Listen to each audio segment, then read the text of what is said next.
আমার কাছে তো মনে হয় না এটা সত্যিকার অর্থে উনি প্রিস্ট।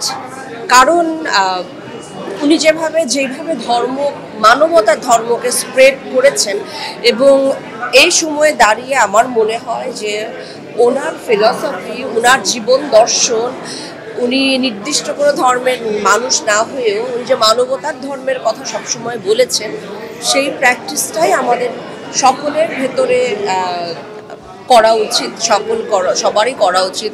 বিশেষ করে এই সময়টাতে শুধুমাত্র আমরা এখনকার সময়ে সকলে আত্মকেন্দ্রিক হয়ে গেছি, ভীষণ রকম আমিত্বতে ভুগি। এইগুলোর থেকে বেরিয়ে এসে সবার জন্য হয়ে ওঠা যেই দর্শন কিনা আসলে সাইজির দর্শন, সেটা আমাদেরকে শিখিয়েছেন। এবং এই চর্চাটা আমার মনে হয় আমাদের জীবনের এবং আমাদের বাংলার আমাদের এত কোর জায়গা সাইজি, সেটাকে আমাদের আরও অনেক বেশি বিস্তার করা উচিত, স্প্রেড করা উচিত, এবং অবশ্যই নতুন প্রজন্মের কাছে অনেক বেশি ছড়িয়ে দেওয়ার দায়িত্বটাও আমাদের। এবং আজকে যে অনুষ্ঠানটি আয়োজন হলো, আমার মনে হয় সেই অনুষ্ঠানের মতন আরও অনেক বেশি অনুষ্ঠান, এবং সামনে এখন কালো অনেকগুলো অনুষ্ঠান আছে সাইজিকে নিয়ে। সেগুলোর সমস্ত কিছু খুব ভালো হোক, সফল হোক, এবং সবার ভেতরে সাইজির এই দর্শনটা আরও বেশি ছড়িয়ে যাক। এবং এটা খুব প্রয়োজন এখনকার এই সময়টা এসে দাঁড়িয়ে। সবসময় ইচ্ছে থাকে সাইজির আখড়ায় গিয়ে বা ওখানে গিয়ে গান শুনবার, সেই এক্সপিরিয়েন্সটি করবার, কিন্তু সেটা হয়তো হয়ে ওঠে না।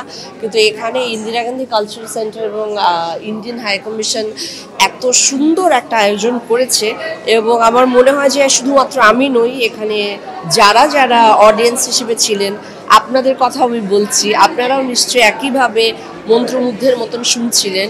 এবং গানের মাধ্যমে, শিল্পের মাধ্যমে যে উনি ছড়িয়ে দিয়েছেন, বা ওনার দর্শনটা ছড়ানো, এটা ছড়িয়ে পড়া সবার ভেতরে। এবং সবচেয়ে বড় কথা, এই অনুষ্ঠান শুধুমাত্র আমরা যে এখানেই আমরা উপভোগ করেছি তা নয়, আমাদের উচিত এই দর্শনটাকে কিছুটা হলেও আবার মনের মধ্যে করে বাইরে নিয়ে যাওয়া এবং এটাকে বিস্তার করা, স্প্রেড করা।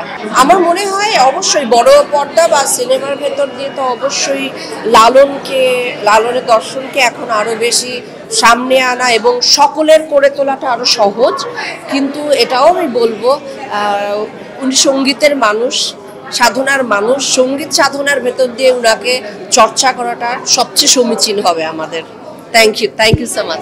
Thank you.